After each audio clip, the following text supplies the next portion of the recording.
Biella is a town which life and economy revolves all around water.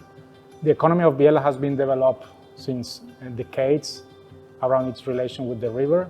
Seeing the lately very dramatic events in our environment, we decided to speak about that, about the relation of the people with the river and how the fluvial systems can be seen as an indicator of the climate change. In the development of our challenges, we develop a network of experts whose expertise and whose research deals with water in many different ways. So we put the artists in contact with them and we start thinking and exchanging about the issues related to the fluvial system, starting from the glaciers, going towards the rice fields.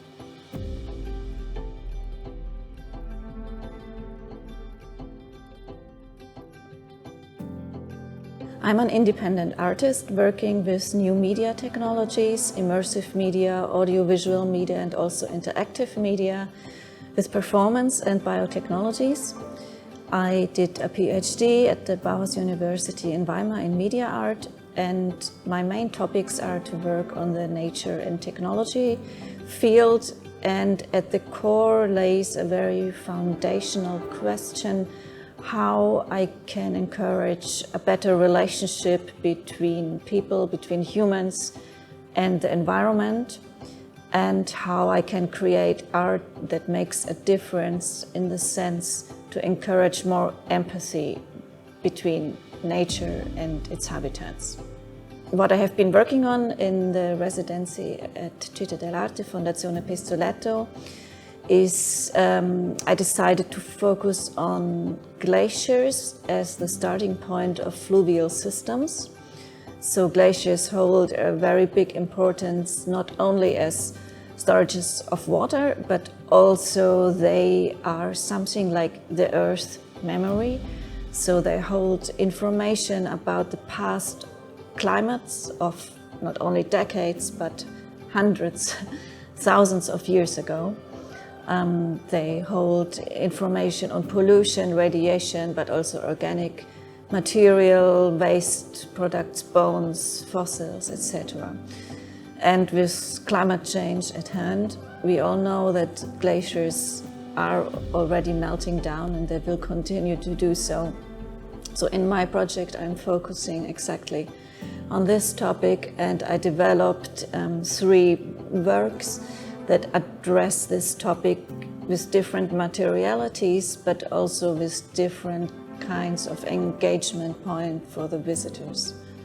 My very first reason that I found attractive to this challenge was that the representation of fluvial systems as a large, they have a strong aesthetic resemblance to the microworlds that I usually deal with. So my background is more in dealing with something like mycology, so fungi networks or cellular structures and plant roots, etc. But I found that somehow the fluvial systems have a very strong aesthetic similarity. So that immediately sparked my attention.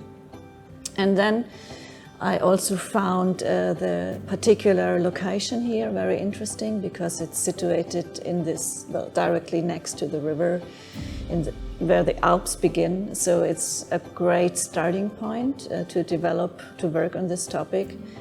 And also particularly, I found attractive that Città dell'Arte has already experience as a residency host.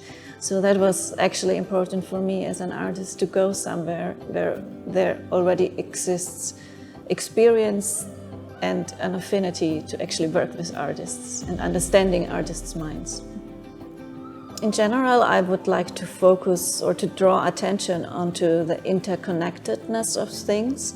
So a water network is a good example of that because it's not isolated water stream, but of course it's connected to culture, to habitats, to humans, but also to technology, to pollution, etc. So in my work, this can be seen, for example, in the simulation also. It plays very strongly with these kind of networks.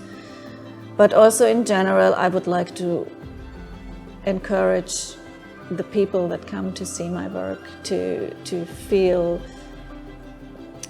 a stronger engagement with nature, and maybe also to question their dealings with nature and how they handle water down to their daily life resource.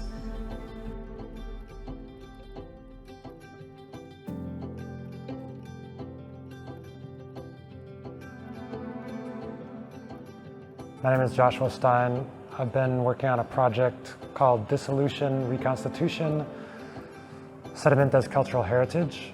For this, I've mostly been interested in looking at the waterways around Biella in northern Italy in the Piemonte, and the network of waterways, both artificial and natural, trying to understand how they are connected by sediment that moves through the landscape, and that sediment carries with it a certain amount of cultural heritage from minerals contributed by industry, obviously by geology, which I think is the way we normally think about things.